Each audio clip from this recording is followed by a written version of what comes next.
This is the Real Influencers podcast, real influence for real estate agents.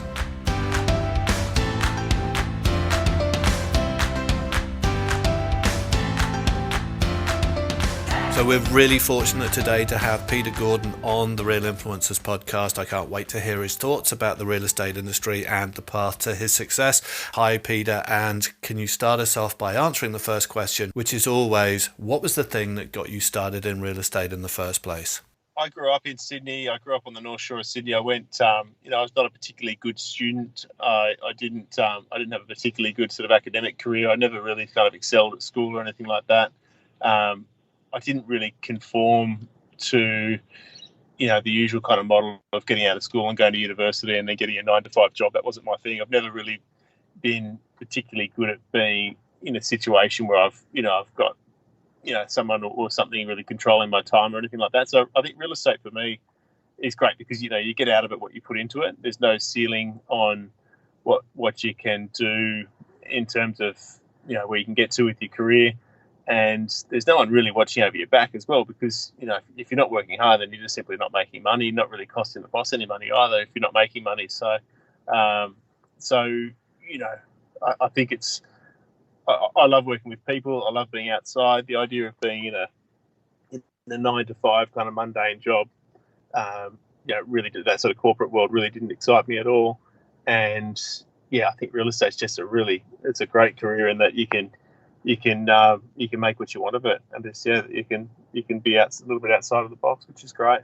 And you've had a pretty stellar career, and you've got yourself into the top 50. I know you said, I'm getting back in there again. But were there any pivotal moments that happened for you that projected you out of kind of what I would say sort of normal real estate levels into the top levels? Oh, look, I think. Careers aren't sort of made over a short period. They come as a result of sustained effort. I think that's probably the key to it. We see a lot of people coming into real estate and expecting really fast results and what have you, and it just doesn't happen that way. I've committed the last 15, 20 odd years to my practice. I've been in my current office here in Balmain in Sydney for close to 15 years, and it's just snowballed over time. Every year, I've got a bigger list of past clients and past referrers, and my network just keeps growing and growing and growing. So I think it's grown over time. I think I was fortunate to come into the particular marketplace where I am now at a good time. There was a bit of a vacuum. We had a couple of big agencies that were probably towards the end of their life cycle. And, we came into the market here and rebranded as Cobden & Haston, which was a very dynamic sort of agency, very boutique in this particular market at a time when our competitors were at the other end of their cycle. So, we built market share, and then we just did all the simple things right. And I think, in the last 10 years, we've established a great reputation, a great following, and there's just more and more people out there that are recommending us to friends and that we're dealing with on a day-to-day basis. So awesome. And I just wanted to ask you, my second question is there a secret to your success? Oh, look, I think you've got to play the long game. I think with real estate, if you genuinely do the right thing by people, then that will come around in terms of reward long term. I think there's a lot of people who provide advice based on their own, for their own motives. And for us, it's all about sort of honesty and transparency and really just providing the right advice to clients, even if in the short term that's not going to provide any financial reward for a short term, but certainly long term. I've got clients that I've acted for multiple times over 15 years, and sometimes I'll talk them out of selling, or I'll talk them out of making a move, or what have you, if the timing's not right. But then you'll always find that they'll come back to you when the time is right. And I think there's no real kind of secret to your success other than genuinely just doing the right thing by people and working really hard. So I totally agree. And for me, I kind of talk about that in terms of putting their interests first and really focusing on what they want to get out of the interaction or what they want to get out of the sale or the purchase of the property that they're looking to acquire. And I think it's a trait that the best agents have. And it's all about, the seller, the buyer. I would put it in terms of what are they looking to achieve? What emotional desires are they looking to fulfill? And as you say, if it's not the right time, then it's better to build a relationship that's based on trust and honesty rather than, hey, look, I've got my, numbers to meet this month. We just got to get a sale through here.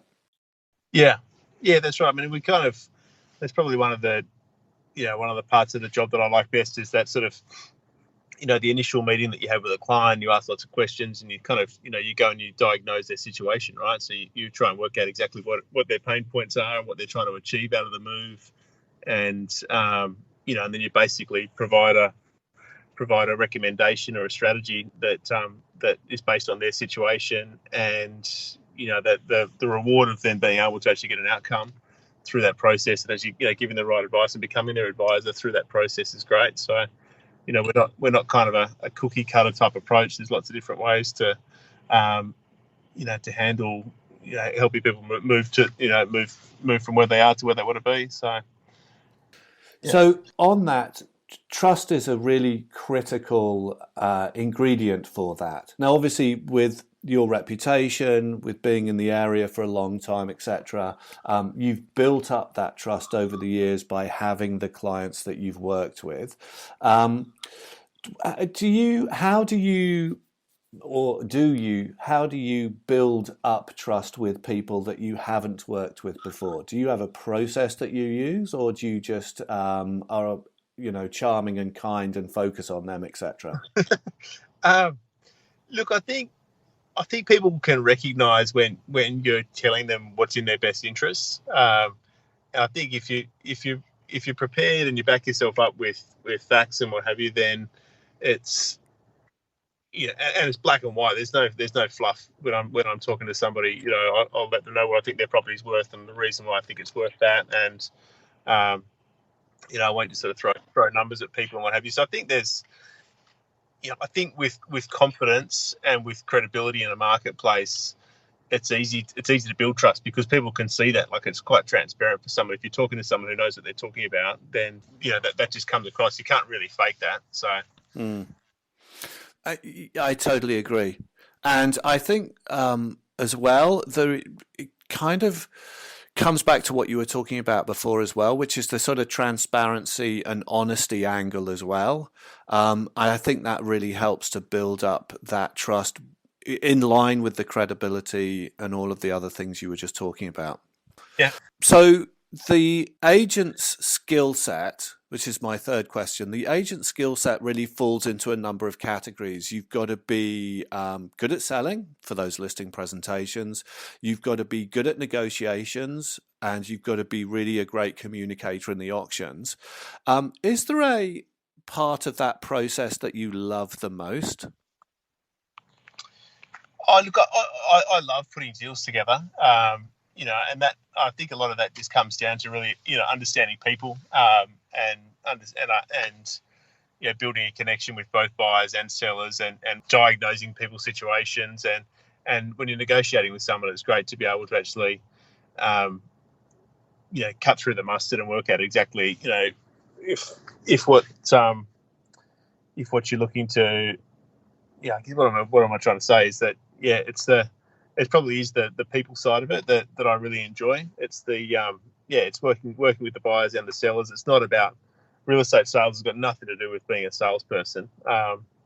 It's not about convincing someone to buy something that they would otherwise not want to buy. It's about helping them buy something that they do want to buy, and obviously making sure that we maximise the result for the client. So I enjoy the people side of it, the negotiation. I'm an auction specialist here, so we run the auction process, and I really love watching that process deliver results. It really is great to be able to take a property to market, to engage with the market, to build interest and engagement with the buyers, and then see it right through to the end of the process and get the result for the client. So Awesome.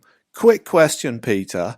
So, do you have a strategy or a sort of something that you do that's just you kind of love to do over and over again, say in the auction or the negotiation? Are you okay to give us a kind of one of your little secret sauce bits that you do in the auction that you've realized helps you to improve the result or whatever?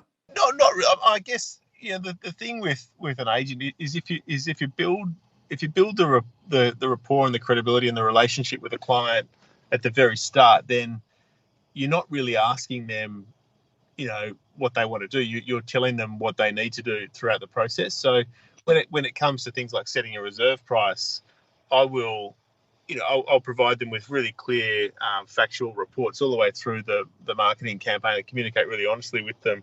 And I'll let them know where we're headed in terms of price and what my recommendations are likely to be in terms of reserve and things like that.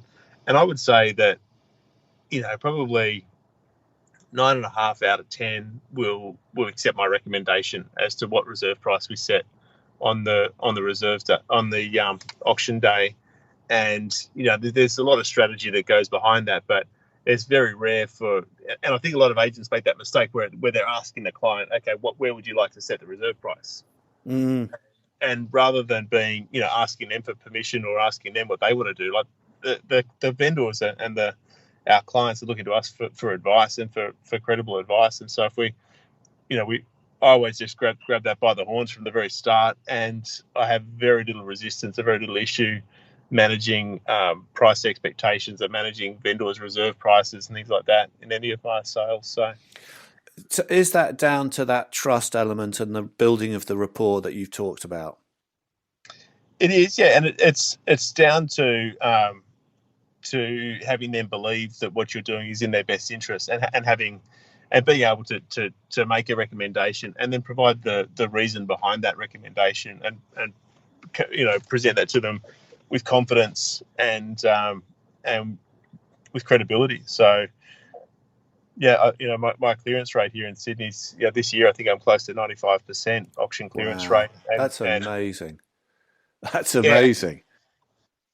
yeah, it is. And I think, yeah, it's great, but obviously a lot of that comes down to working with the right people as well. So if you're working in an attraction business where you're attracting genuine clients that have got great properties that are genuine about selling, then there's no real reason why you shouldn't be able to maintain that kind of clearance rate. And I think the agents that underperform or don't that perhaps don't sell the same percentage of properties they take on is usually because they've overpriced stuff, they've overpromised. There's the vendor's motivation to sell isn't there at the start, and they've been coerced into it, or they've been given false promises or what have you. So it's not so much about the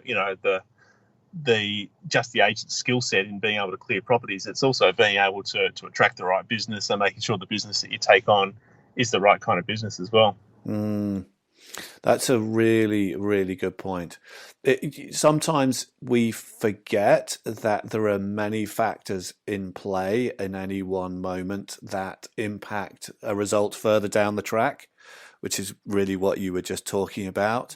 Um, I can see how when you go in and you build the rapport and you build up that trust and you build up that credibility and you have that honest conversation with the vendors about, look, I'm here to support you. I presume there's a point where you ask them the question about what do you want to get from this sale? What's important to you about selling your property right now? I presume you ask questions like that. Is that the case? Yeah, look, absolutely. Like we're always asking sort of probing questions about where they want to get to and what their expectations are around the process and things like that. But I always make the point to the clients that my job isn't to get you $2 million or to get you 2.1 or 1.5 or whatever it is. My job is to give you confidence that we've delivered a process that's got you the best price that was in the market at that time. So I'm very much process driven. So if you can demonstrate to a client that you've done everything, that you've built, our marketing's great, our buyer engagement's great, we've had plenty of interest and all that sort of thing, we've executed a process then the price will come out at the end of it. So it's about making them feel confident that they've got the best price that's out there in the market. So, and I presume you tie that process to their outcomes always. Exactly. Yeah. Okay. Yeah. Just to clarify that. Awesome. Exactly. So it's really about putting them front and center, making sure that you understand what their desire is, why they're selling, what they're looking to achieve, putting them fairly and squarely front and center of the process that you're going to offer them. Does that mean you tailor your process each time? Are you sort of like that? Absolutely. Yeah. Yeah, no, we do. We're certainly not like just a cookie cutter. You know, we run the same process for everything. There's ultimately it always comes down to the client's situation and their reasons for selling, and there's lots of different elements that will impact how we recommend a person goes about selling. We transact a lot of properties off market, just literally by introducing buyers to properties and matching matching buyers and sellers without going through an open marketing campaign. That's a process that works really well for some people. Other people's situations, for whatever reason, that the open, transparent market process that an auction provides is going to be much more suitable. So, we'll definitely, kind of prescribe them with the best process appropriate to their situation. Yeah. So it's basically suspending your agenda to help them have their agenda. That's right. Yeah. Yeah, but and then also, sometimes you're recommending they do something. They're telling you that they don't want to go through this process for whatever reason. But if we genuinely know that they're not going to be able to get the best outcome by going down the path that they would like to see themselves go down, then we have to, sort of stand firm and say, no, look, actually, we're recommending this for a reason, and this is why. Rather than just take the easy road and just agree with whatever they're saying and then not be able to give them the outcome. You have to have built up the relationship enough with them for them to be able to trust you in that moment. And that's about the trust, the transparency, and the honesty, right? Those are the kind of key ingredients. Let's move on to really potentially the last question. We were chatting earlier about the market, but where do you see the market going in the next 12 to 24 months? And what are the opportunities potentially, Peter, out there in that market? Look, I guess, there's a lot of things happening that are outside of our control and that no one can predict in terms of global economy and all this sort of stuff. And I don't try to buy into any of that stuff too much. I try not to read the news and get caught up in a lot of the negativity that's out there. I sort of play the cards that are right in front of me at any one time. The market here in Sydney has been pretty tough from early 2017 to the election 2019. The signs are here that there's definitely a recovery in process. I feel as though the market has come back. It's not going to be a hell of a lot of turnover for the back end of 2019, but I think going forward there's going to be much better marketplace for agents over the next couple of years than there has been for the last couple of years. There'll be pent up volume of people that will be keen to move once they've got confidence that the market's going to be supporting where they need to get to. So I'm pretty optimistic. We're positioning ourselves to grow over the next couple of years, and I'd like to think, like I say, I'm optimistic about the next couple of years. The last couple of years have been pretty tough, but no, I think signs are looking pretty good. Awesome. That's exciting news and an exciting opportunity for you guys as well. Are there any areas of growth that you're going to focus on specifically? Look, we're looking at different opportunities where there's geographical areas that have got synergy to where we're currently positioned, like our core areas, like where our office is in Balmain, for example. We're on a peninsula. It's very geographically restrictive. There'll always be only a certain amount of turnover in our core market every year, and if we have a 40% market share, then we're very, our numbers will be very much dependent on turnover in our core market. So if we can if we can expand our core market into geographical areas where there's a bit of synergy between us, then we can look at tapping into those other markets, which is probably where our focus is at the moment. Is really strategic moves into slightly different marketplaces, and obviously sort of working with the right people and building our team that way. So awesome. That sounds really exciting. Really, a really interesting way to look at the market, and being very strategic about how you can grow and make the most of the future, I guess. So one final question, Peter, and I really do appreciate your time. I'm going to keep this super short. Is there any advice you'd give agents out there?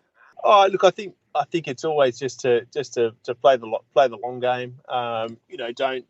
Don't make decisions based on your own short-term interests. I think you need to make decisions don't provide advice based on your own short-term interests, but provide advice that is genuinely in the interest of the client that's in front of you. I think it's really important to commit yourself. If you're a new agent in the market, it's not going to happen in 6 or 12 months. It really is probably you probably need 3 years before you can get to any kind of level where you're making decent income. But view that as an apprenticeship of sorts. I'm a big believer in. And it's something that I didn't do particularly well at the start of my career. But make sure you run a really tight database and stay in touch with all your past clients and work that angle. Thank you, Peter. That was absolutely brilliant. Fantastic insight into how you're creating the success that you're creating and your vision for the future as well. So thank you for your time today. Brilliant to chat to you as always. I will look forward to catching up with you again at some point in the future. Until then, ladies and gentlemen, Peter Gordon.